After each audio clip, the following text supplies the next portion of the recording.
why don't we start out? Let's have a really simple example. Yep, so the landing page on a home page, or on a 5-page site, is, like you said, going to be the home page. So there's only going to be that, it's not a big site, it's not a very deep site. We'd say it's shallow in terms of information architecture.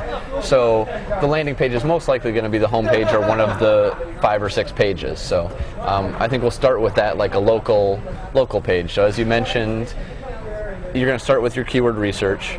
You're going to do a little competitive intelligence, and then it's going to lead to this next. Once you have all these keywords, you're going to start putting them in buckets. Okay. And these are the buckets that you're going to start putting your keywords in. So I think for purposes of this, we'll start with a really easy site that has just 5 pages, a local law firm, I think is what we came up with. Right. So we'll say a New York City law firm, a Manhattan law firm, is going to probably just have a 5 or 10 page website. They're going to have their different types of law that they're practicing. So if they're doing civil law, they're going to have one for civil law. They're going to have criminal law. They may have, what other types of law do we have? Patent law, let's say. So the different types of law they may have, and then at the home page they're probably going to focus on the geo-targeted area. So at this level they're going to focus on New York or Brooklyn or Manhattan lawyer or law firm. Right. So the keywords are not going to be that broad. They're going to have maybe 10 keywords here that they're really going to focus on. Right. They can build it out from there, but for all intensive purposes, generally a 1 or 2 person law firm is just going to have a 10-page site at most. Yep. So they're going to have 10 keywords that maybe they can shoot for and 10 pages. So it's not going to be a very deep site, so it's a good one to start with as an example for kind of a shallower site. Okay. So we build these pages. Each page is on a particular topic, and we have then a homepage with some sort of generic information, including the geography and so on. My guess is that we're just going to link from the home page to each one of the topic pages using the topic in the anchor text. Absolutely. And it's so simple, but it so often gets overlooked. Right. So especially with image-based navigation, or if you're trying to keep it clean in one word, so instead of saying civil law, you might just say civil. You might say criminal. You might say patent instead of saying patent law. Now, one thing you can do is with the images, use the alt text in the images, or go down in the footer of the page and say the full thing: civil law, patent law, or patent lawyers, or you can branch those, or you can expand upon those keywords at that level. Right. So this is, I think everybody that knows about using anchor text understands this, and it's no big deal. We just link to the pages, and from the home page, we're in good shape. Sure. The magic question, which confuses everybody, is what do you do about linking back from the topic pages to the home page? Yeah. Okay.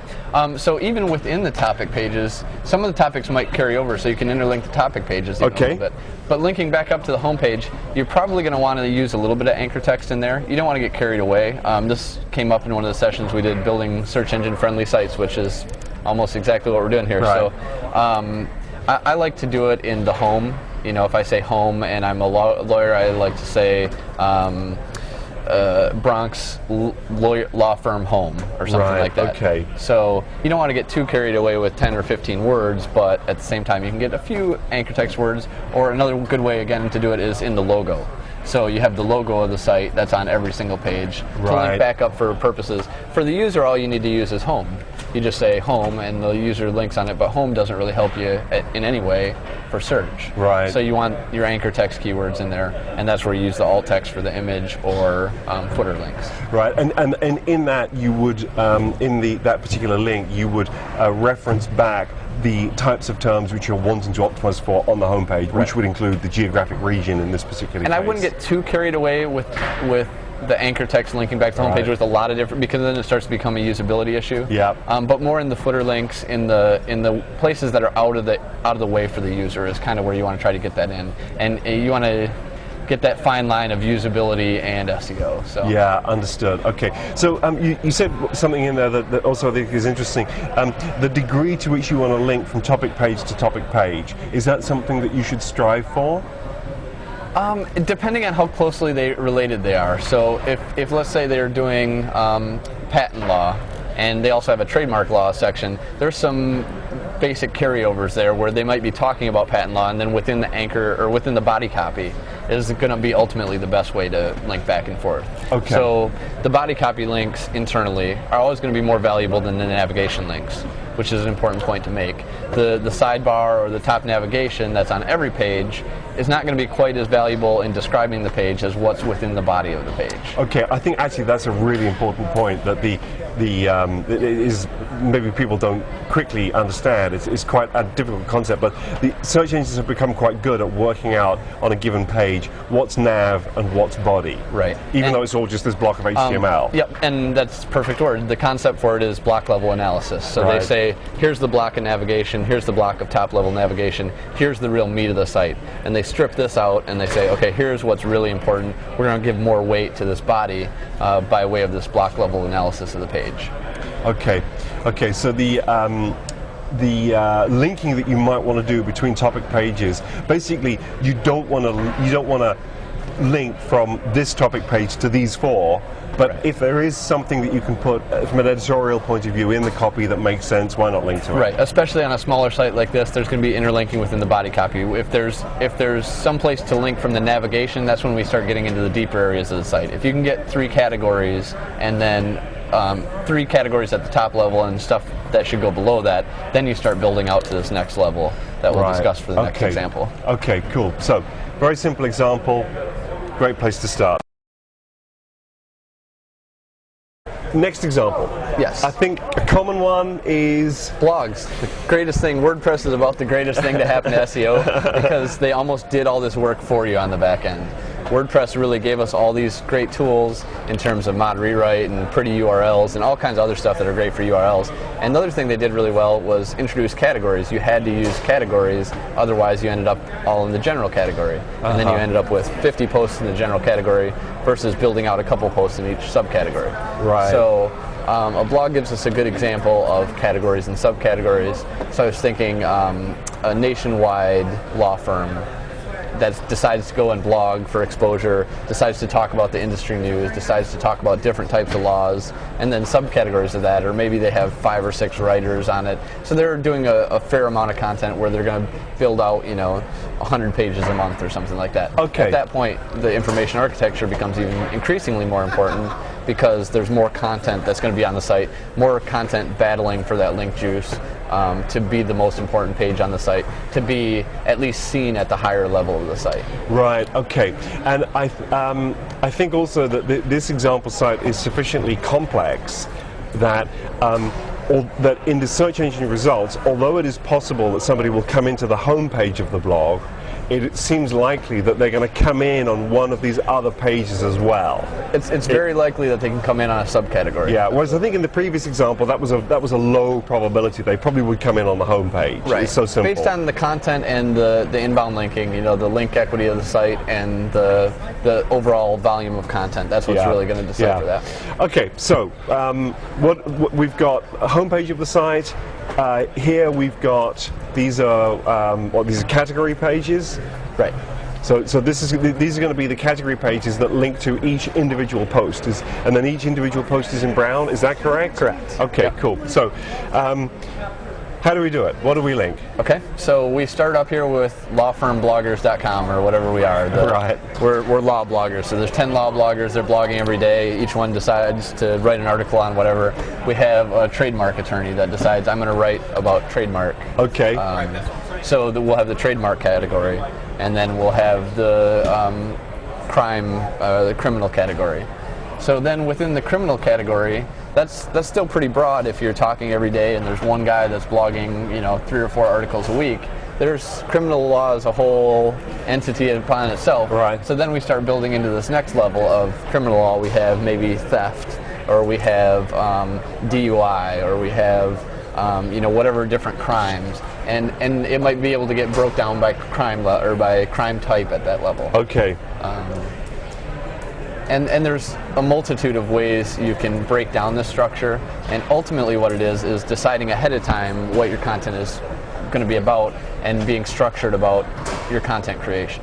Okay. All right. So so the in this hierarchy, where do the individual posts of the blog sit? Sure. So we're going to have the categories. We can potentially have subcategories that are just kind of headers as well. Okay. And those are they're static pages, or they can be static pages that then, and another important note to make is on blogs, you really want to use just snippets, because otherwise the blog software creates multiple versions of the page, and you have kind of keyword cannibalization, because you'll have a whole entire post at this level, and then actually at the post level as well. Right, okay. So that's what you really want to avoid.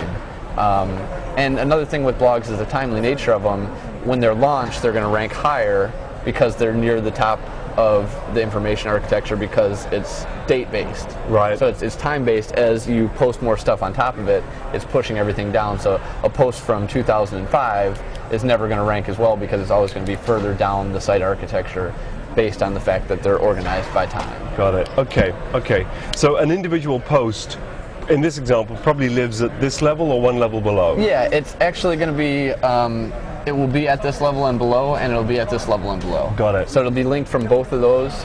And then linking back up, as you were saying earlier, once we get into this type of deeper architecture, more deeper down, not quite so shallow as the first example, breadcrumbs back up is really important. Okay. So saying, and a breadcrumb is basically just saying you are here in the site. So you're saying we're at the theft, criminal law level, so the breadcrumb would read homepage, and then criminal law, and then theft, and then post name. So post name wouldn't be a link, but criminal law or theft would be, and then criminal law would be, and then home would be. Okay. So that would be how you'd link back up the site. Okay. So the linking structure that we would want to use here, it's actually a pretty complicated example. So we're probably going to link from the home page to each fundamental subject. Yes. Right? And of course, in the case of WordPress, that's typically done for you anyway, because your categories are a part of the right nav. Yeah. So we're going to have in the right nav, we're going to link to each one of these, like so. Right? Yep. Now, what about then individual posts or subcategories? So originally they're going to show up on the home page. Right. For the first 10, let's say, or 20, you can set it at whatever you'd like. Now for the subcategories, that's a decision to be made. Depending on how deep the content, or how vast the content of the site is going to be. If we have 2 bloggers or we have 10 bloggers, we know we're going to have a certain content volume. If we have higher content volume and more link equity, then we can start affording to put this on the home page as well. If it's maybe 3 bloggers and we're not going quite so deep, we may just want to put this on the home page and then these on this page. If the content is really vast and we want to make sure that everything gets indexed, let's say, for lack of a better term, PageRank 6 and above. Right. PageRank 6 and 7, they're higher link equity, they're more likely to get spidered more often, more of the content's going to be in the index and rank better. Then we can start putting this on the homepage. So these categories, we would normally just have these categories on the homepage, and then in order to find these, you would have to drill down. But if we have a lot of link equity, we can start drilling right down into these right away. We can have more links on the homepage. So we can have the categories and the subcategories all listed out on the homepage. And the link equity that you're measuring there basically is whether the inbound links are pointing at this level or this level. Really just inbound links to the entire site. Okay, to the entire site. So entire site link equity. Let's say at if you have 1,000 links or less, you don't want to have more than 10 or 15 links off your homepage, because you're not going to be able to rank everything. Right. And if you distribute everything, you're going to have really low page rank or really low link equity pages all the way around. Whereas if you only link to 5 of them, at least those 5 are going to be pretty strong. Right. Even if you have a low link equity for the entire domain. Right. So I guess a better term than link equity would be domain popularity or domain link equity. Right. Okay. Global link popularity. Right. Like and this, of course, is the trade-off that you need to make as to whether your blog has got lots of posts or a small number of posts. Right. If you've got a small number of posts, it's pretty straightforward. With lots of posts, lots of topics. Yep. And that applies to all sites, whether it's blogs or anything. The amount of content, how deep that goes, and really how well it's linked is going to make an impact on these decisions. Right. So we would want to. We're going to link from the homepage to the top level categories. We may link to some of these other subcategory topics if they seem important enough. Right. And what about then the linking between and at this level and back up? Yep, body copy all the time. Okay. Whenever possible, body copy. So if somebody's writing, especially with a blog, that's the great thing about a blog. Whenever you're writing a blog, you should always reference old posts. So you should always reference, and for more reasons than just this, for scrapers, for RSS aggregators, you always want to be linking back to your site. Okay. And that's a great way to do it. So, and then also in terms of this, it's phenomenal. So linking back to older posts, I always try to do at least 2 or 3 posts, reference old posts, that sort of thing. Okay. Within the body copy. Yeah. So so really the linking that you're going to do as part of the nav, which actually in the case of WordPress you kind of get that for free actually, Right. but the linking that you're going to do in the nav is almost irrelevant. It's only has value if it's in the body copy. And I think it'll still have value. It'll have more value in the body copy. With WordPress, the default is probably going to be that the subcategories are going to show up on every page. So, but if it's a shallow site, and there's not a lot of, there's only 100 posts there, but you do decide I need a couple subcategories, and I don't quite want to make them main categories. You may want to work with that a little bit and take the subcategories out and move that widget within WordPress around and make it so these only show up at the subject level. Right, so that would be a little okay. bit of customization on the WordPress side. Okay, interesting. So let's now explore a very common example, e-commerce sites. And I've mapped this out. I think this is a reasonable example of a simple e-commerce site: homepage, product categories, and then products. Yep. Yeah. And this would be more, like we were saying, the brainwave model versus Amazon. Amazon's certainly going to have category, subcategory. For simplicity purposes, we'll keep it to just category and product level. Right, okay. It's definitely true in this kind of example that the searcher is going to come in on, they're more likely in fact, probably to come in on the category page and the product page on the search results than they are on the home page. Absolutely. And I want to explore a little bit how that might impact the type of linking that you use so that you make sure that people come in on these pages as opposed to this page. Right. Basically that you don't want to over-optimize this page. You really don't want this ranking for your product name. Yeah, exactly. Or even for your categories. You want them dropping into right where they are, because otherwise they're lost. They come in and they go, well, I came in for educational toys, but there's nothing about this on the homepage. Yeah. Or I came in for scientific toys. It's probably a better example. Yeah. But this page is all about educational toys, and I don't see anything about science toys, so I'm going to just hit the back button. Yeah. So you've got to really focus on that and make that part of your linking strategy. And ultimately, that the page that's most relevant for that term is what should come up. Yeah. Thought. Yeah. There you go. Okay. So I'm going to guess that we just from the homepage we're going to link to the product category pages. Yes. Because from the human being's point of view, they expect to see that. Yes. Right. Okay. So we link to the category. Now, should we from the homepage link to some products? Absolutely. So something that often gets overlooked, top sellers. With any e-commerce store, 80% of the sales are probably coming from 20% of the products. Right. So those 20% of the products are what you want to be most competitive for in the search results. So if I say I want these 20 products to be what I rank for, and these other 80 products, it's great if I sell them, and I'll sell them from the site, and if I rank for them, great. But these 20 products is where I make my money.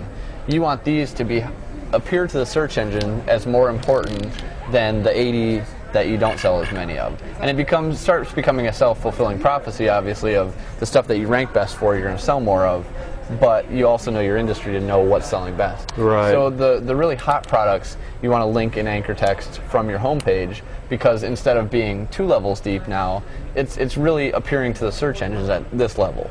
To the users, it still appears under the category or subcategory, but to the search engine, it appears one step below the homepage. Okay. So that's where we get that difference between the information architecture for the user and the information architecture for the search engines. Right. Okay.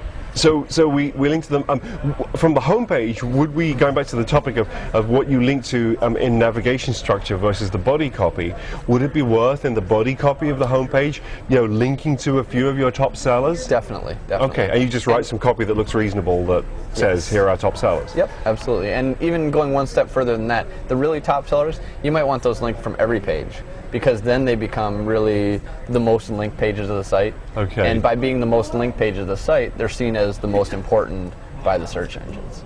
Okay, so let's explore that. So you're suggesting that a particular page that represents a very popular product, we could, if we were to link to that from lots and lots of pages within the site, we sort of focus our link value, our link juice onto that particular page. I assume that your previous statement still holds true, that if we do the linking from the body copy on the pages rather than the nav, we get more strength. Yes. Which may be more difficult to do. There's still plenty of equity to be had from the navigation, excuse me. Okay. So there's still plenty to be had there from the navigation. So that's not to say, disband the navigation and don't do it there. It's just saying that if you have words around it, the body copy is going to be the most valuable links. Okay, all right. So when we link from the home page to these pages, that's all straightforward. What about from the category to the product? I assume there that we just end up, it's like a directory list, and you sort of got to link to everything. Yes, I would say you really have to list all the products within the category. Now that being said, we were talking earlier about Tedster's term. French fry pages. I love the term French fry pages, and what a French fry page is really is a product that people probably aren't going to come into the site for. And where the term French fry page comes from is, would you like some fries with that? So you have your hamburger here.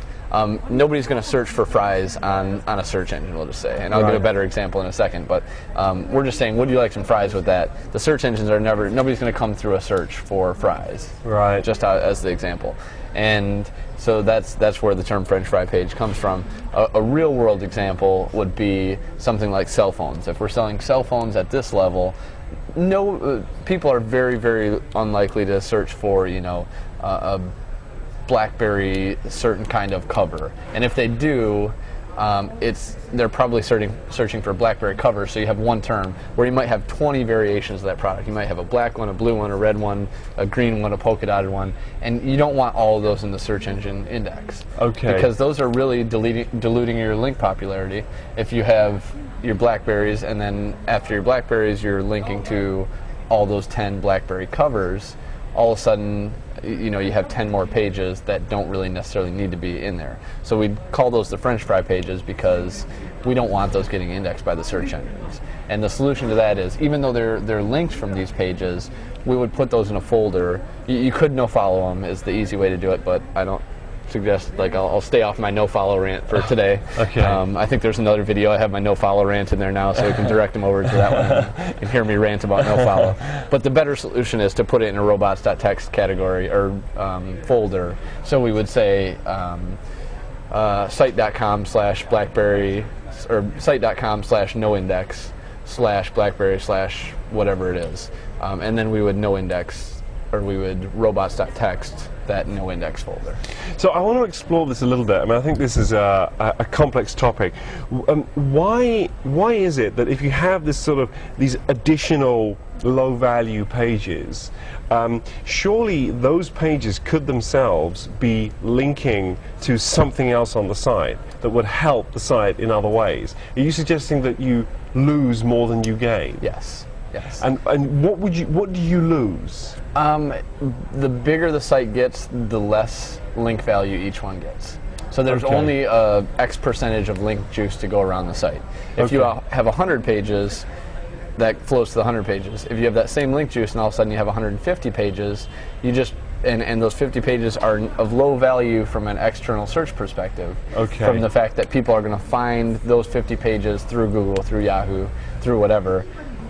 Those pages don't need to be in the index, and they're hurting your site more than they're helping your site. It's kind of an overall site quality score, I guess, for another ambiguous carryover to paid search there. Right. Okay. But it is kind of a quality score based on the ratio of quality within the index, or within your Google index, or within your Yahoo index. So even though these pages might be talking about sort of a tangentially related topic like cell phone covers, right, they devalue the possibility of cell phone. Only if there's very low content there, very minimal, low-value content. So with the cell phone cover, it might be good to have one cell phone cover page in there, But to have a red page, a blue page, a green page, those are very low value. So if they're all listed on one page, that's absolutely fine. And these are decisions you have to make. How much overlap is there? How much value is there having this in the search index? Right. So in terms of colors, in terms of sizes, if you have extra pages, if you're not doing that in JavaScript or something like that, if you're creating an extra page, those shouldn't be in the index. Right. Okay. Okay. That's very interesting. So now, what about linking across the products? You know, so linking from a product page to a product page, right? Is there value in doing that? And again, in the nav structure, in the body. Right. So a good example is you bought a shirt. You might want some pants with that, right? Or you might want, and certainly from a usability perspective, that's phenomenal. And from a search perspective, it's great too, because pants are related to shirts, and by having, you know, body copy and descript, any kind of content that's related is going to help out. So right. It is worthwhile interlinking. So. Right. Yeah. Would you like pants with that? So. Yes, exactly. Right. So, of course, I'd like that. So we want to link across the product pages where it makes sense to the user. Linking backward, just as far as the breadcrumb goes. We don't need to do anything more. Breadcrumbs almost solve all that problem all the time. Right, okay. Because it's usability and you get the anchor text in there. And if you can code it so that your breadcrumbs are separate, the anchor text for your breadcrumbs is different than your H1 and your title, even better. Okay. If you have your CMS or whatever it is, WordPress, to customize those breadcrumbs to get a couple extra keywords in that anchor text. Let's just throw a complication into the works, and we're going to explore this a little bit more because you know, it is, I think, is a very interesting problem. What have you got of tag cloud? Yes. Wow, what a mess. Yeah, I know. No, because the tag cloud sort of introduces this additional cog into the machine that you really don't have much control over. Right. So tag clouds are great and they're terrible all at the same time. So they can be great. The difficulty is it introduces so many more pages, and if you don't have the link equity to back that up, you have all these pages, and then your important pages may be cannibalized because you're not getting to the important pages because you're getting all these tag cloud pages. Right. So one way to go is user-based, or tag clouds just for the user and robots.txt and block all those tags. So that's one way to go, is just use tags just for the users. The other way to go is to say, okay, we're going to do tags all over the place, and we're going to try to rank for these, knowing that we either need more link equity in order to promote those, or that we're not going to be able to go after really high competition terms, but we can go after a lot of tagged lower competition terms. Okay. So tags are great for the lower competitive stuff because you can hit a lot of stuff really easily. But at the same time, it's diluting your link popularity because you're adding a whole bunch of pages. And how you're adding a whole bunch of pages is on every post, we may tag the post market motive, John Marshall, Todd Malakote, information architecture. We can tag it 5 or 6 or 10 different ways, and if we tag it with 10 different things, we're going to have site.com/tag/John Marshall, have site.com/tag/Todd Malakote, and we're going to create 10 pages that are all the same. Right. So it creates a whole lot of duplicate content, a whole lot of duplicate content problems, but you have 10 pages with the potential to rank. So it's how they handle duplicate content that can be good and it can be bad, because there's more area to do on-page optimization with the titles, and you have more anchor text from the tags, but you also have 10 pages of nearly duplicate content. Right, okay, so really the problem with the tag cloud is the duplicate content which you don't really control. Right. Yeah, okay. And you think that problem could be so severe that it might be worth just cutting the tag cloud out with robots.txt or no index or something like that? Yeah, depending on what your goal there is. If you want to go after a lot of low competition stuff, tag stuff is probably good for launching sites. So if you have a little bit of content, it makes it look like a whole lot more content, but then the trouble there is getting that content, or slimming it back down.